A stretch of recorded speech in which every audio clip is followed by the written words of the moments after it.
Buenas, bienvenido acá a Comicastur y este vídeo es para analizar el tomo final de La Balada del Norte. Aquí lo tenemos, el tomo 4, tras el 1, el 2, el 3 y el 4, del grandísimo Alfonso Zapico. ¿Estará a la altura del resto? ¿Cerrará épicamente la historia? Lo vemos. El gran Alfonso Zapico. ¿Quién no lo conoce? No solamente es autor de estos maravillosos libros, sino que también podemos hablar aquí de otros tantos. Los puentes de Moscú, muy interesante. Eduardo Madina, Fermín Muguruza, los protagonistas de este libro abierto, de esta, digamos, cuadernos de campo. Los niños de humo, en el cual él hace las ilustraciones. Café Budapest, uno de mis favoritos, digamos lo que pasa en Israel prácticamente, el conflicto árabo-israel, pues está aquí contado perfectamente, con un estilo un poquito más recargado, rococó, muy guapo este. Otra de sus obras cumbres, Dublines y la Ruta Joyce, que por este, si no me equivoco, ganó el Premio Nacional en 2012.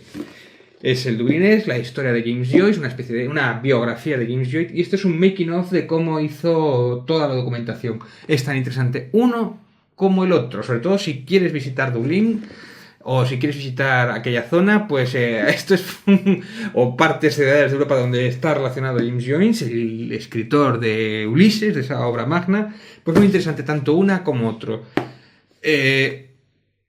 Obra cumbre, yo creo, de Zapico, y sobre todo saber que, bueno, los grandes literatos pues les gustaba mucho la juerga, ¿no? Eso es principalmente, ¿no? Otra de sus obras es El Otro Mar, ¿no? Vazco Núñez de Balboa yéndose al otro mar, al otro lado del mar, más allá de Sudamérica. Y la primera obra que fue reeditada hace poco por Dolmen, porque esta era la única que no tenía con Astiberri, las demás son todas de Astiberri, esta es de Dolmen. Y en color su primera obra sobre la guerra de Crimea, la antigua, no lo de ahora, fíjate que también está por ahí. Una conclusión tras ver y comparar con todas estas obras, a Zapico le viene muy bien el blanco y negro. Pues, ¿qué nos contaba en toda esta cuatrilogía de la saga de la Balada del Norte? Pues era básicamente la revolución del 34 en Asturias, ¿no? Y él, como asturiano que es, pues era una obra muy personal y que le tocaba, ¿no? Y es una obra que en principio iba a ser solo un tomo. Pero a medida que iba creando, dibujando, guionizando, creando, resulta que la obra le creció. Iban a ser 2, 3, finalmente la concluyó con 4. ¿Por qué ocurre esto? Esto pasa a veces, le pasó a Michael Ende con La Historia Interminable. Un relato corto, de repente aquello empieza a crecer porque empieza a darse cuenta que cuando se está documentando tiene muchísimas más intrahistorias que quiere aportar y que quiere crecer. Y la historia le cuenta. Esto es un poco como que muchas veces los escritores o los creadores no son dueños de su propia obra. La obra tiene vida propia y le exigió más volumen. La documentación que él fue aportando a lo largo de los 4 tomos, ¿no? Contando esas microhistorias que quiere meter para que nosotros conozcamos, porque tan importante es la historia de los protagonistas, de Apolonio, de Isolina, de Tristán, del Marqués, como el ambiente histórico que había en aquella época. ¿Por qué ocurre lo que ocurre? ¿Por qué es la revolución? ¿Por qué es el asalto y después lo que pasa en Oviedo, todo lo que se destruyó Oviedo y después pues las consecuencias? Para explicar a las puertas de lo que fue la Guerra Civil Española. Es una historia que prácticamente sabemos todos, pero no es lo mismo que la sepamos de los libros de texto que conozcamos lo que ocurrió a través de algunos de sus personajes que son inventados. Esos personajes no existieron, pero nos sirve para entender ese periodo histórico. Se llama intrahistoria. Entonces, esos personajes que él crea deben ser representativos de un montón de otras historias en las cuales tienen que juntarse, tienen que asociarse, tienen que añadirse a lo que les ocurren a ellos. Y para eso a veces hay que hacer malabares. ¿Por qué? Por economía de personajes. Tenemos que contar con 4 o 5 personajes que sea representativo de casi todos los microhistorias que ocurrieron en aquella época. Tenemos que contar lo que ocurre en la mina, mineros, tenemos que contar lo que hay en la revolución, tenemos que contar lo que ocurre a las viudas, a los huérfanos, tenemos que contar lo que le ocurre a los maquis, todo eso con 4 o 5 personajes. Y bueno, pues hay cosillas que, por lo que sea, no acaban de cuadrar a la narrativa. ¿Qué ocurre? Que al ser tan importante el periodo histórico como los personajes, pues a veces aquí la historia le ha comido. Es decir, le interesa, yo creo que, no sé si tanto o más, lo que es contar el periodo histórico.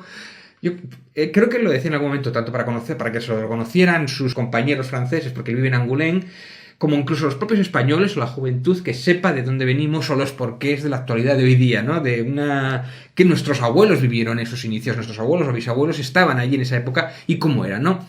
Y ya en los primeros tomos sí, precisamente se encargaba de tener muy clara la diferencia clasista que había en aquella época, ¿no? La alta sociedad y la muy baja sociedad, la más, bueno, pues la pobreza absoluta, no tener nada, ni siquiera estudios, ser unos muertos de hambre y ser unos pseudoesclavos en la mina, ¿no? Eso provoca un enfrentamiento, precisamente un calentamiento de los mineros que es, bueno, pues precisamente se enrabietan por una situación de trabajo lamentable y pasa lo que pasa. Todo ello contado, ya digo, con 4 o 5 personajes, ¿no? Y hay otros personajes que van y vienen, que son más o menos importantes, que sirven para ir acompañando el periodo histórico, ¿no? En los primeros tomos es muy importante, por ejemplo, también la aportación visual de edificios históricos de Oviedo, algunos... Aquí van desapareciendo, ¿no? Quizá porque aquí quiere contar otra cosa, quiere simplificar un poquito más el trazo o porque ha ido evolucionando a lo largo de los años, ¿no? El primer tomo sale en el 2015, que es el que cuenta precisamente el problema con las minas. El segundo sale un poquito después y es lo que cuenta precisamente el tema de Oviedo. El asalto de Oviedo y, bueno, cómo Oviedo queda destrozada precisamente por eso. Aquí cuenta después los inicios de las represalias, cuando cogen algunos de ellos, de algunos de los que estaban ahí depresidos y acaban en la cárcel. El humor negro se hace patente en esta historia y los primeros que acaban escapando hacia el monte para convertirse en estos primeros maquis de la historia. Y aquí es una huida, en el último tomo, que es un cambio de género porque convertimos pues una novela que es aquí es histórica, aquí de repente se convierte casi en un western, ¿no?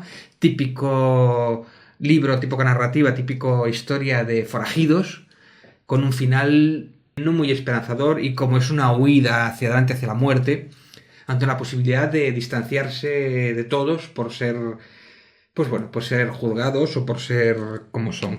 Una cosa muy importante, Zapico no juzga a los personajes, eso me encanta. No lo escondes, ¿verdad? Que tú leyéndolo sabes la opinión que él tiene, pero no juzga. Es decir, dentro de los bandidos del libro vemos a gente no muy buena. Y algunos de ellos hacen actos horribles. Bueno, en el anterior también ocurría, ¿no? Pero en ningún momento te lo juzgan y te lo pone como el típico malo de opereta.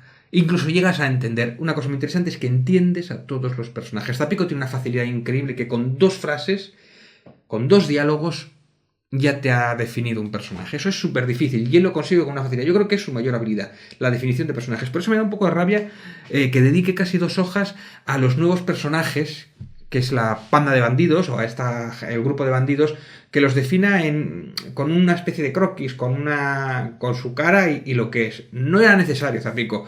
Tú con la facilidad que tienes, con 2 o 3 hojas más, hubieras definido todos los personajes, o hubieras quitado alguno incluso, pues, para simplificar. No era necesario. Gusta más que vaya con la narrativa. A la medida que vaya avanzando, con 2 o 3 frases, 2 o 3 diálogos, ya tienes esos personajes. Que lo ideal, y yo creo que lo que ha pasado, que es que al haber crecido tanto la novela, e igual a encontrarse nuevas historias que quiera contar y aportar, estos personajes, lo ideal es que los hubiera presentado antes. O casi todos los hubiera presentado antes, pero son nuevos.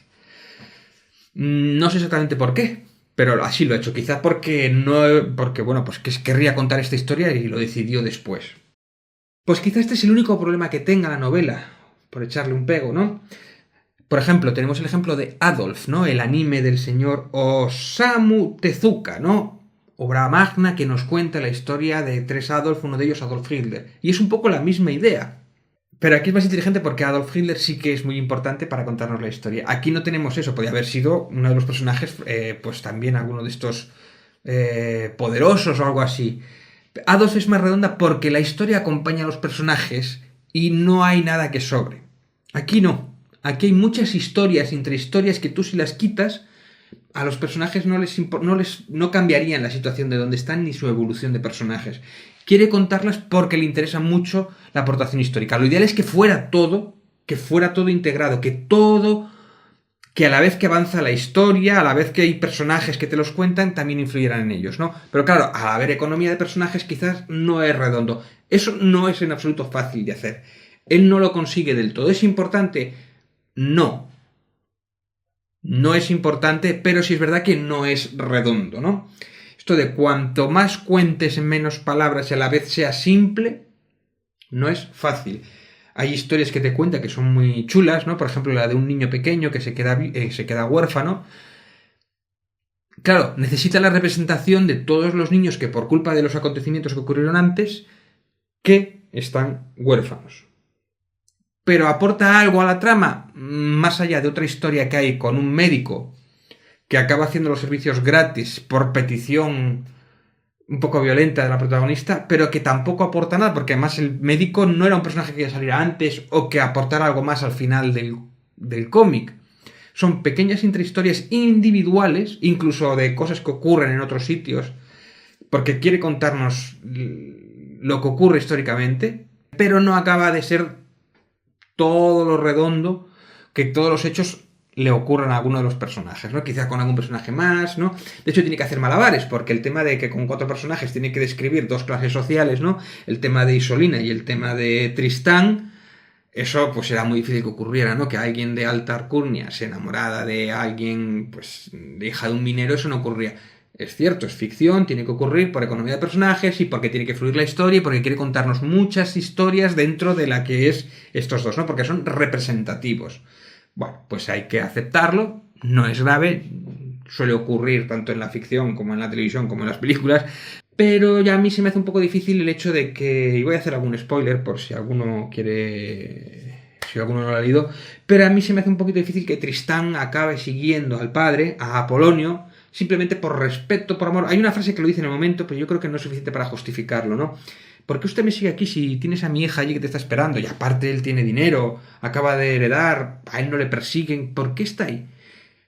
Por 2 razones. Porque quiere contar con la historia de los maquis y por otro lado quiere contar la historia de las viudas. Pero claro, si el protagonista está con las mujeres, no pueden estar viudas. Bueno, viudas representativamente, o viudas o solas, ¿no? Entonces lo encaza ahí y yo creo que no lo acaba de justificar, que igual si lo hubiera justificado con el hecho de que él no sabe que su padre ha muerto, pues igual lo podéis justificar un poco más, o con algún giro un poquito más tal, ¿no? Igual que el tema de, por ejemplo, la enfermedad de Tristán, ¿no? Habíamos visto que en los primeros tomos pues estaba muy enfermo, de hecho estaba como todo comido y tenía como, no era silicosis, pero parecía como lo que tenían los minos, que tenía silicosis, ¿no? Y aquí está en el campo a la naturaleza, ¿no? A la incesta de la naturaleza, y no tiene problema de justificar algo como que, bueno, sí parece que estoy mejor de lo mío, ¿no? Pero en el tomo 1 o 2 parece que estaba para morir ya, parece que iba a morir en cualquier momento el pobre porque estaba muy débil. Y aquí es como, quizás hubiera jugado algo más con la enfermedad, precisamente de tener que cargar a Polonio con su yerno enfermo, que es una carga, y que eso le enfrentara de alguna manera con el resto de la banda. Ahí podías haber tenido un conflicto dentro de esa trama que podía haber jugado en favor de haber presentado la enfermedad, ¿no? Aquí es como que se olvida de ello y... Y después, bueno, el final, que es más o menos lo esperado, ¿no? El típico final de cómo acaban todos estos bandidos que no son ni buenos ni malos, sino que son víctimas de las circunstancias y que los juzgue el lector, que no los juzga el escritor, que están ahí a punto de escapar y bueno, al final yo pensé que iban a morir todos, ¿no? Que si era lógico, sobre todo por la enfermedad de Tristán, pero al final los salva haciendo ahí una pequeña carambola y vuelve con su amada. Por supuesto, Apolonio y los demás de la banda pues acaban como acaban. Tiene algunas de las anécdotas algunas de esas anécdotas, otras historias, ¿no? Cuando, por ejemplo, está la banda que está paseando por el bosque y se encuentra de frente con 2 o 3 de la Guardia Civil y se saludan y se marchan. Ellos saben que son huidos y los otros saben que son también y no se saludan. Eso debió de pasar de verdad y me parece muy interesante, ¿no? Esas pequeñas intrahistorias que esas, por ejemplo, acompañan la narrativa, esa está muy bien, ¿no? Pequeños enlaces. ¿Qué más? Por ejemplo, también el final, lo que decíamos, es una historia cerrada. Podría seguir contando Zapico el final de, por ejemplo, el inicio de la Guerra Civil, ¿no? Claro, ¿qué problema hay? Pues que ahora de repente Tristán es de la alta sociedad, tiene el dinero de su padre, podría cambiar, ¿no? De hecho, ya Isolina no tendría que lamentar tanto al tener dinero, ya no tendría que lamentar el problema de comer, ¿no? Es que estás con el padre, con dinero, sin embargo dejas que tu futura mujer pase hambre y miserias, no tiene mucha lógica, pero bueno, como lo que quiere contar es lo que quiere contar, bueno, pues con esas molas de molino o rueda de molino hay que andar un poquito. No es un problema grave, ¿no? ¿Dónde brilla especialmente Zapico? Como no, ya os digo, en los diálogos.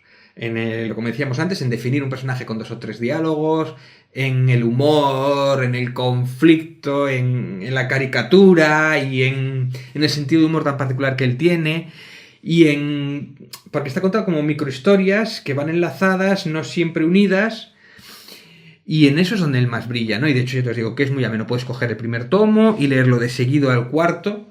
Y no sé, está contando hechos horribles, asesinatos, muertes, hambre, miseria, presión política, todo mueren, pero tú al final te quedas casi como una sonrisa. Lo has pasado bien, has disfrutado con los personajes, los has conocido, y aunque es un final agridulce, pero tú has disfrutado y sobre todo una cosa que me interesa mucho de este tipo de cómics es que estás aprendiendo historia a través de un cómic, ¿no? Ya lo hizo con La guerra del profesor Bertenev, ya lo hizo un poco con El otro mar, con Dublinés, lo hace siempre el Café Budapest, le interesan mucho los conflictos.